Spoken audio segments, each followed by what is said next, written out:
All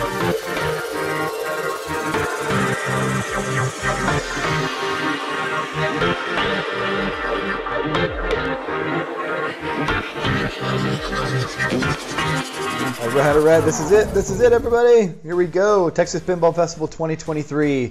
Thanks for coming along for the ride. I'm just going to kind of walk you through here now after the fact and narrate the experience of the show that I recorded here. This, I believe, was Saturday morning. My first time ever coming to this show, so hopefully this gives you a little inside scoop. You've probably already seen a handful of other videos doing the same type of thing, but hopefully this will be interesting for you. I got some fun stories, a lot of great people I met. I want to kind of share their story and what I learned about their experience, from the home brewers to some of the manufacturers. There's a lot of great stories all the way around. It's all my first impressions of the machines. There were so many machines here.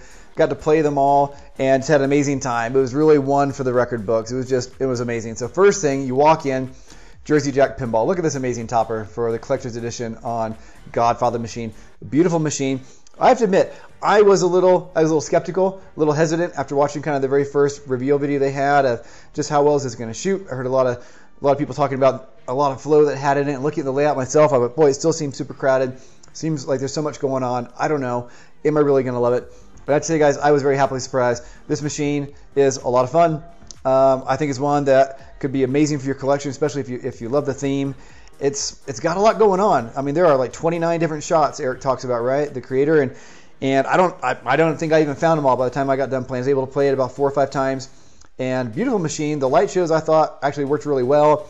There was really good call-outs and instructions telling you what to do and what to hit next. Lots of multi-balls, but it didn't seem like, super over-the-top gratuitous. A couple of really fun shots here we'll show you here in a second I want to talk about too, but the thing is just gorgeous. There's a lot going on. In my opinion, I think it's up there in one of the top 5, maybe top 3 JJP games of all time. For a little bit I played, I think it's beautiful. I like the toys. I like the shots. It's fast. It's got a lot of fun things here. Look inside here. We kind of zoom in.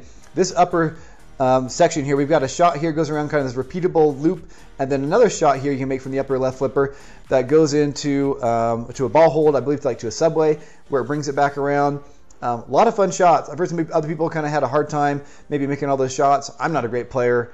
I was able to find them, had a good time, and yeah, I really love it. The ball return down here to the right flipper, it kind of comes down with enough speed, kind of hit that target in there at the corner where you cradle the ball, kind of like a Schatz target.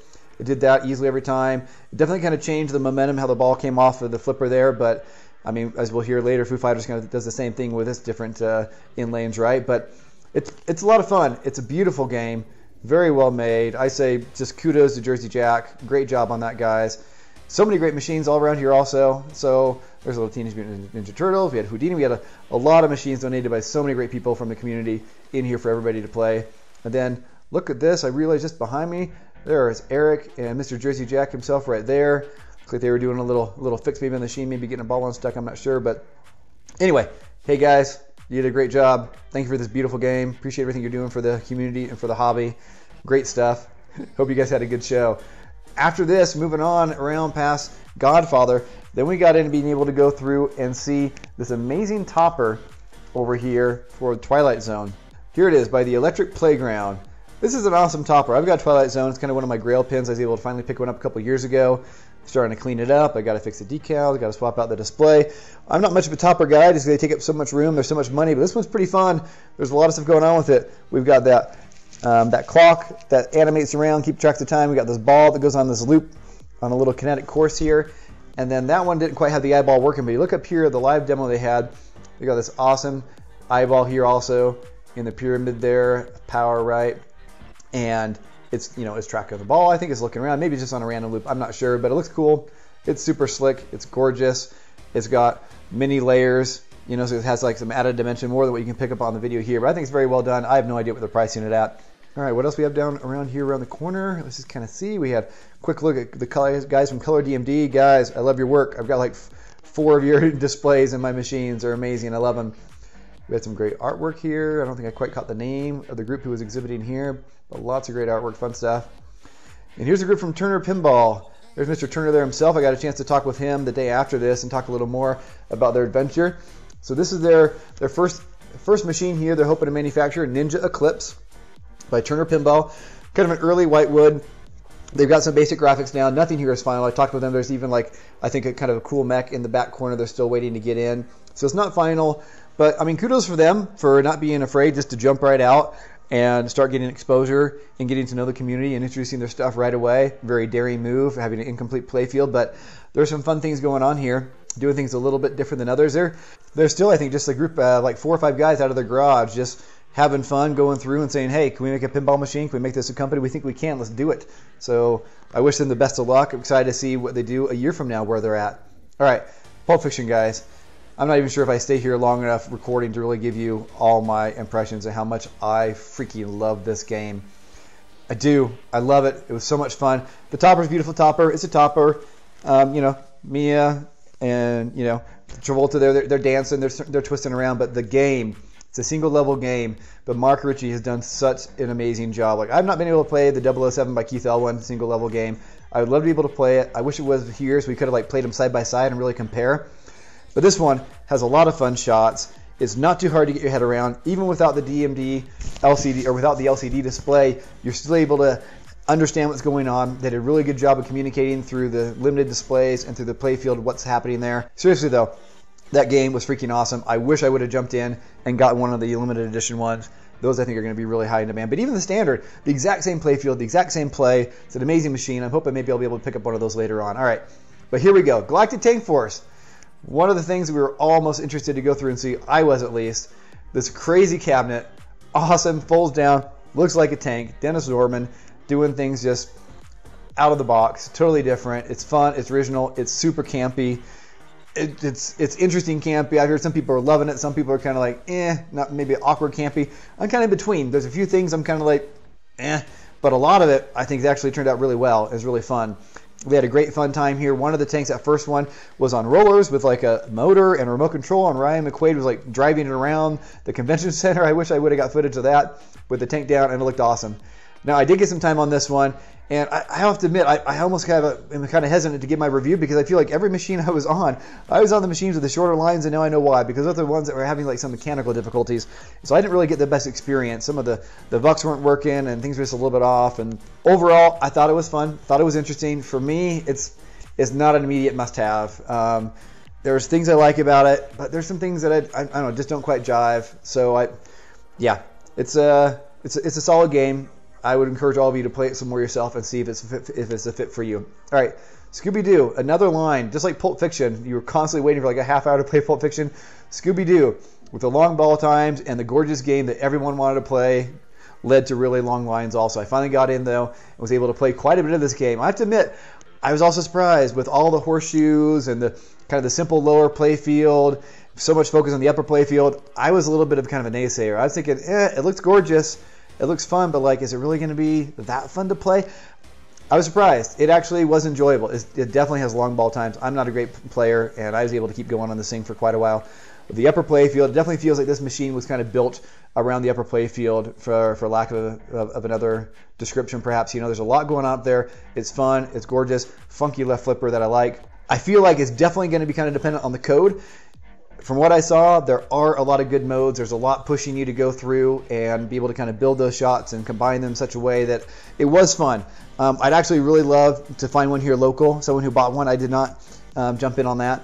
But I would love to find one here local and put more time on it, because I felt like I wanted to keep playing, which is always a good sign, right? If you want one more game. So I'm curious. I've heard a lot of good things by other owners or people who are buying them, waiting for them. All of those were sold out from the show.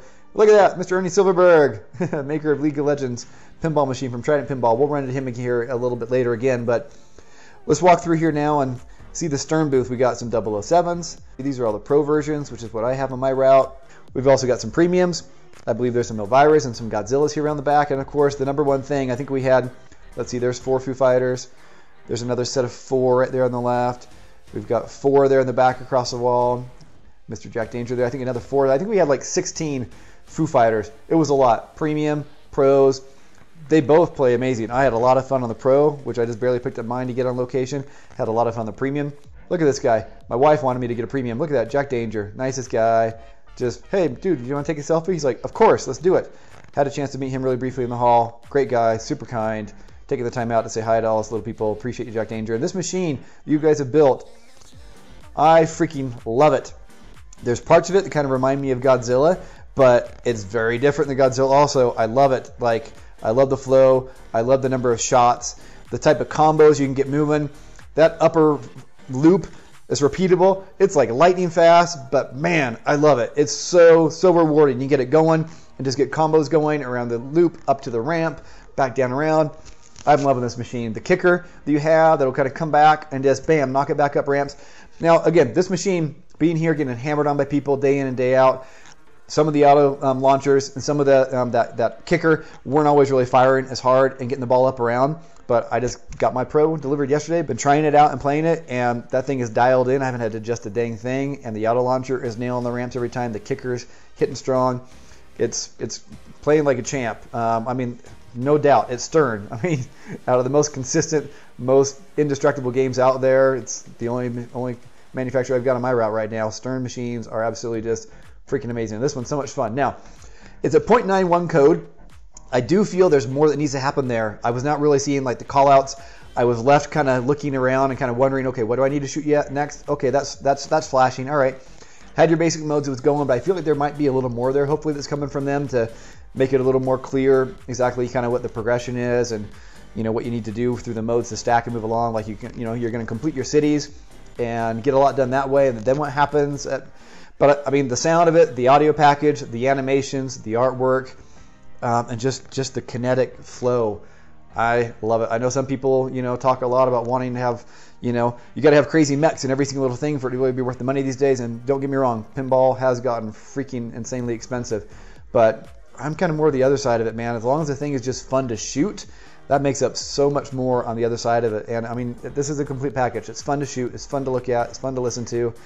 I like Foo Fighters. I like the band, so I didn't have any problem listening to their music. No credit to the show. You couldn't hear a blasted thing. So whether it was Foo Fighters or something else, I wouldn't even know what band it was playing. It was so freaking loud there. So much fun to play. I cannot say enough good things about Foo Fighters. I just freaking loved it. I'm so glad I was in and I got one right away so I can play it before it goes out on location. I'll get to touch it for a while again. All right, coming up here next. Our first homebrew here in this video is by a gentleman, Angel Montano, and I believe I'm saying his name right, and his MechWarrior Pinball. He released a video, I think like a month or two back, kind of came out of nowhere. At least I had not had him on the radar. I've seen his stuff. Fun game. I love the MechWarrior franchise. Very different. His game is one of those, he's going through doing something different. There's not a limited number of balls. It's all about a health meter. You'll see later here between the flippers, there's like these two MechWarriors in the playfield that are illuminated from behind. They start out green. As you get hit and you're fighting other MechWarriors, they start blowing up your legs, your arms. They'll go yellow, they'll go red, and eventually they blow out your core like, boom, you're done. Game over because your mech got destroyed. And I think depending on the modes, he's got different modes you can choose. If you want kind of like a co-op, you'll see here he's handing an Xbox controller. Well, it's going to come in frame here in a minute. He's got an Xbox controller. Like this other guy, you can play co-op. You can be playing the main flippers down below, and then a friend can control the upper flippers, so you don't have to concentrate quite so much. It's a novelty. It's something fun and different. At the end of the day, stage flippers I think would still kind of work best for me for this game.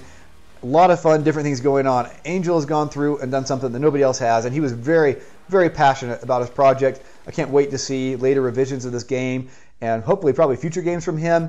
He's gone through, he's done it all himself. I think he's got a background in computer programming, and he knows game engines and game development, and so he's used the Unreal Engine. He says he's used that. I don't know if he used Unity with it. He never mentioned it, but he definitely said he used Unreal.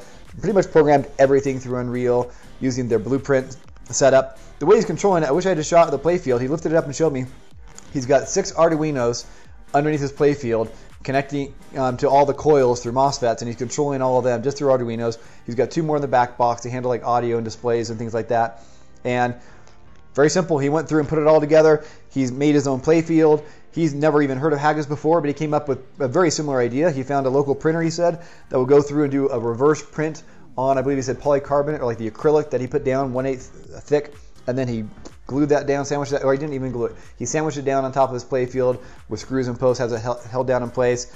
Super indestructible playfield. No need to, use a mask with the clear coat and worry about, killing his lungs. And it looks great. His artwork's really good, and he put it all down. It's just very different approach and very fresh. And I loved his passion around, kind of challenging the industry. He's like, Steve, we've been doing the same old thing forever. Why? We have so many great tools, so many things we can leverage from other industries that are moving faster and further, ahead of us.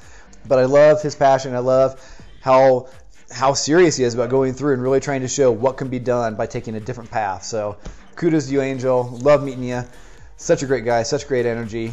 I'm really excited to see what else he does here in the world of pinball. All right, here we go next. Pinball Brothers, Queen Pinball. My first time being able to see this one in person and play it, I think for most of us, right? And I have to admit, when I very first saw the first video, I was just kind of like, I was an naysayer. I'm feeling, I'm not seeing anything that's just really grabbed my attention at all. I think it's just going to be kind of a dud. It's not. It's a fun, solid game. It played surprisingly well. It's kind of on the easier side, I would say. I mean, I'm not a great player, but I found all the shots really makeable, very doable, and repeatable. I did not get a chance to really dig in deep much on the code. Mostly I felt like I was just kind of like picking songs and hitting the shots and moving through, but I love the music. I love the video they have integrated. Only complaint, and again, it was at the show, so I don't want to say too much about it because I know machines have a hard time playing at shows when thousands of people are beating up on them all day long, but I heard this from 3 or 4 other people also. The flippers are just kind of like this enigma. There are times they seemed like they hit pretty solidly, and we could make the ramps pretty easily, and other times I had a hard time even making the ball all the way up the play field, like they were just weak. So I'm not sure if that's part of the design or just issues from being at the show and being worn out by so many people. But overall, it was a fun machine though. It's a good solid machine. All right, this was one of my funnest places, and I hung out here probably more than I should have, especially Sunday morning. Haggis Pinball. I had not had a chance to.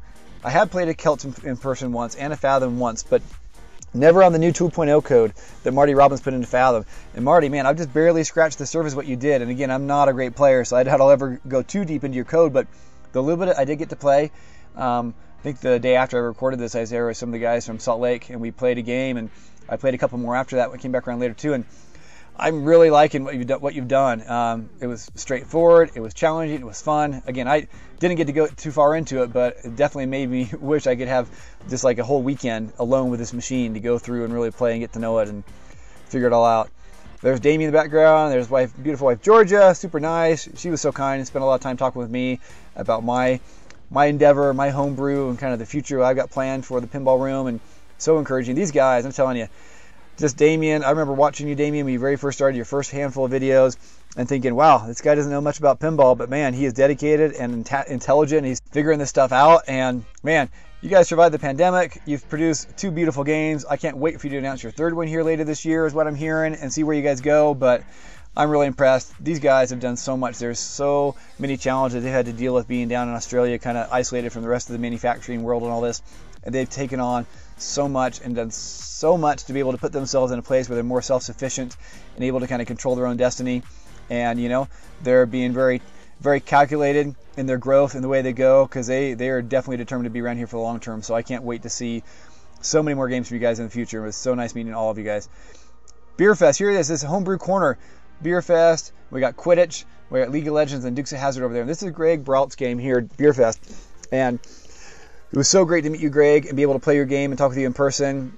This game, Greg, I am so impressed. You and Ernie have both moved so freaking fast in your games. I think you said you put like 18 months in this game is all, and you've got it here at the show with artwork, playable, with light shows and audio and video assets.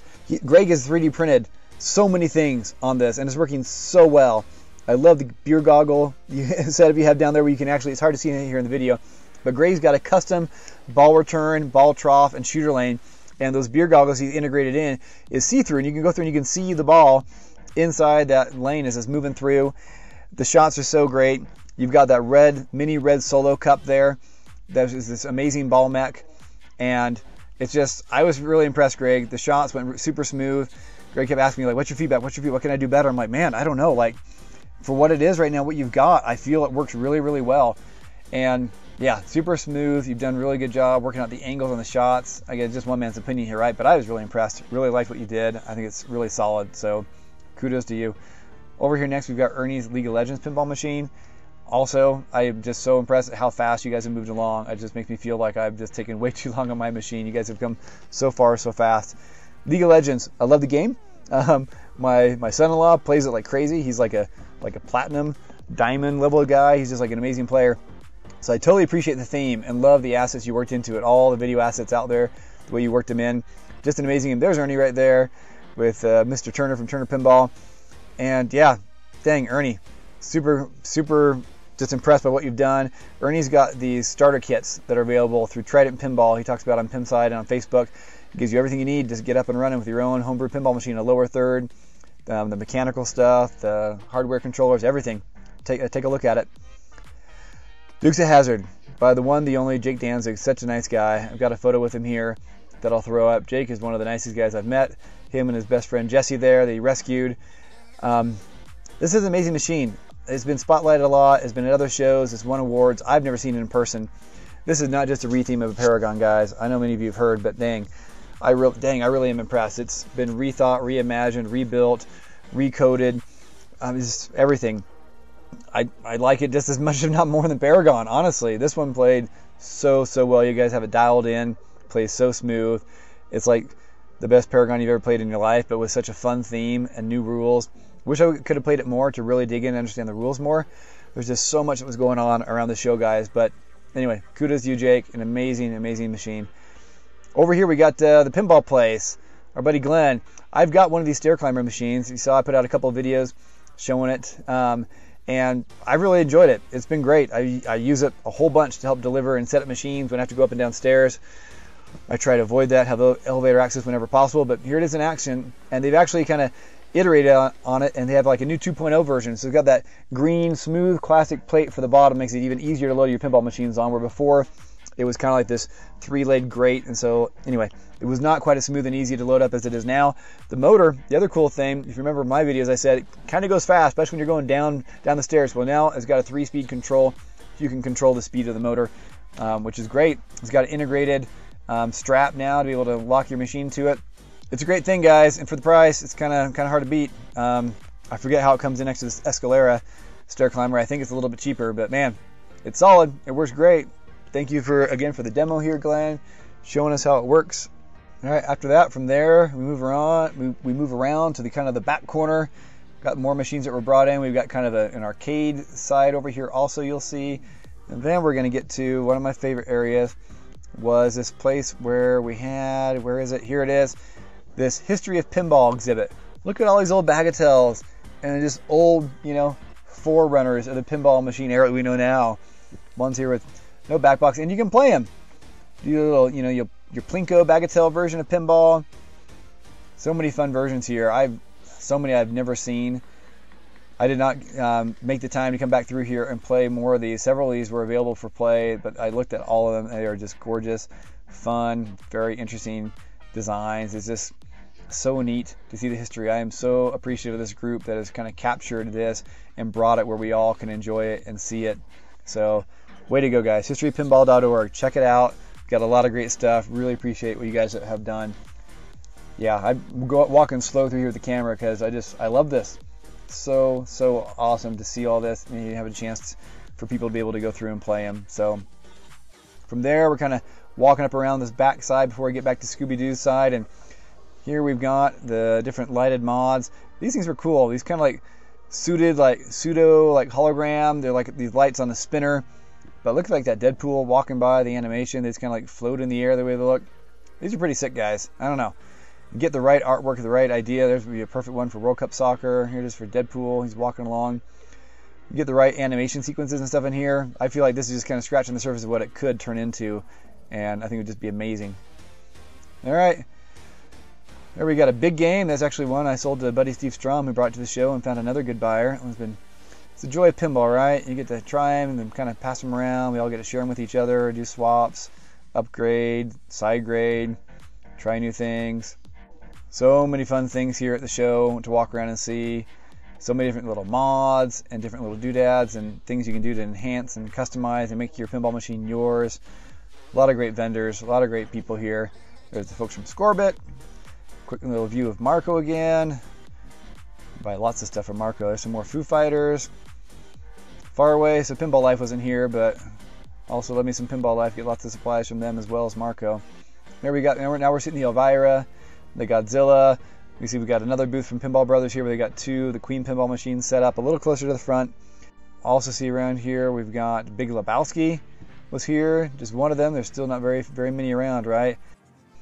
8, almost 10 years ago now when it first came out. It was just such amazing work. All right, heading down another alley. See more of the games that were donated, or I guess supplied, that were brought in to the show. Got more vendors with some awesome t-shirts, 86 pixels. Good stuff. Got some great artwork here. Lots of fun artwork to choose from here by these guys. Old school 3D art. And then Multi-Morphic. There's Jerry. I did not get a chance to chat with him. Nice guy from what I've heard. But man, got to play his system. This is my first time seeing in person a Multi-Morphic setup. And all their games. The modular system here is kind of this case holding the different modules, right? We've got Drained. I don't even necessarily know all these games. I hope I'm calling them by the right names, but got lots of options here. So it's my first time playing. Now, I have always wondered how much would I like this Multi-Morphic setup, you know, with the digital display, tracking the ball and all that, and the different flippers. My very first experience on Weird Al was not great, but very quickly we remedied it. Because the reason it was not great was because I guess kind of the default setup they have for Weird Al, you got multiple flipper buttons, and the upper flipper and the lower flippers were split between different buttons, and I just could not get my head wrapped around that. I was struggling. My brain was just like, no, we don't like this, we don't like this. But then I hopped on another one that had it set up with just single flippers, or single buttons for all the flippers, and that worked amazing. Final Assault here, the new one by Scott Denise, that's Ryan McQuaid, they're playing it, and we've got a handful of kind of well-known folks here from the crowd in here playing Final Assault, but let's get in here and look at Final Assault, because I have to tell you, this game was fun. This was my favorite of the Multi-Morphics. And it's interesting because like the display is primarily kind of these fixed insert, digital inserts there. But that little mech that traps a ball and then just cannons them right back at you all fast, the way integrated with the other aspects of it. This is one I kept playing over and over, and I was like, another game please, another game please. The audio is amazing. It's so Scott Denise. He does such a good job with the audio. He's such a great guy mixing that music. It sounds like a TNA 2.0, but it's a totally different game. Very fun, but in a very different way. Other than the music, I would not say that really is a TNA 2.0. I think it's a very original, fresh game, and I loved it. I would love to get more on it. I do wish that upper section just came down just a little bit further on the screen. That's kind of my overall impression of Multi-Morphic. It's actually a really great system, a lot of fun. Hey, all the rest of the machines have caught up to it in price now. I just wish that the mechanical side, there's a little more integration that could come down a little bit further on the play field. I feel like all the shots I really want to hit are just a little bit further back, right? All right, but overall, I loved it. Okay, this is Precision Pinball. A lot of people have been talking about this. I've yet to ever experience these on a pin or play with them. I did not get to try it here on this machine. I should have came back, had more time. There's just so many other machines, so many things to do. It just was like bottom of my list. But these are CNC stainless steel aluminum, I forget what they're made out of, but metal flipper bats instead of the plastic ones that have a very different feel, much more rigid, much more stiff. Anyway, there's been a lot of talk back and forth in the community of whether or not they're almost like cheating because they're so rigid. I don't know. They're just different. Look at this booth by DFW, Dallas Fort Worth Pinball League Group, and I believe, is it Kimball, Pinball Mods, something like that over here. Assume these guys are all in together, but man, look at this booth they put together, all integrated. We got so many fun things. It goes from James Bond to to Cactus Canyon. This is the Old West. Then over here to Godzilla, and then over here to Mandalorian. I got out of order. This, man, way to go, guys. I know this stuff takes so much freaking time and effort to not only make those booths, but then to pack them and travel them and set them up and tear them down and not destroy them. Like, wow. I loved it. I really appreciate you guys taking the time to do that because it just adds so much to these shows. I love it. Backlight Creations, so many great mods. Lots of good things here. Lots of mod makers. Lots of great vendors. Evolution mods. They've got things going on there with their apron, with the lighting and stuff they're doing. Anyway, a lot of great stuff. Met so many great people. Got to see so many fun pinball machines, so many fun mods, and just accessories and t-shirts and everything. It was a lot to take in, but I loved every minute of it, guys. This was so great. One of the things here I want to kind of come back around to is I want to cut back over here to where I saw something else really cool. We're going to come back around here by Final Assault. I came back over because, again, I love this game. I want to come back over and play some more. But look at this, guys. This is super quick, but I want you to, I'm going to start over here one more time. I want you to take a look at this.